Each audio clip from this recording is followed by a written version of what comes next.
سیالکوٹ کی تحصیل ڈسکا میں انتہائی افسوسناک اور انسانیت سوز واقعہ پیش آیا، جہاں چرواہے کو نامعلوم افراد گاڑی سے کچل کر فرار ہو گئے۔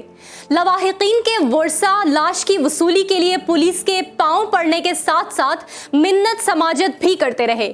اسی پر دیکھتے ہیں DNN کی یہ رپورٹ۔ ڈسکا پسرور روڈ پر نامعلوم گاڑی چرواہے کو کچل کر چلی گئی۔ چرواہا موقع پر جاں بحق ہو گیا۔ لاش وصولی کے پولیس 2 لاکھ مانگ رہی ہے۔ ورثہ کا پولیس پر الزام۔ سیالکوٹ ڈسکا روڈ کو بلاک کر کے احتجاج کیا۔ ورثہ گاڑیوں کے آگے لیٹ گئے، جس کی وجہ سے گاڑیوں کی لمبی قطار لگ گئی۔ ورثہ پولیس والوں کے پاؤں پکڑ کر منتیں کرتے رہے۔ 2 گھنٹے سے ٹریفک بند رہنے سے مسافروں کو شدید دشواری کا سامنا کرنا پڑتا رہا۔ ڈر سے سول اسپتال انتظامیہ نے مین گیٹ بند کر دیے۔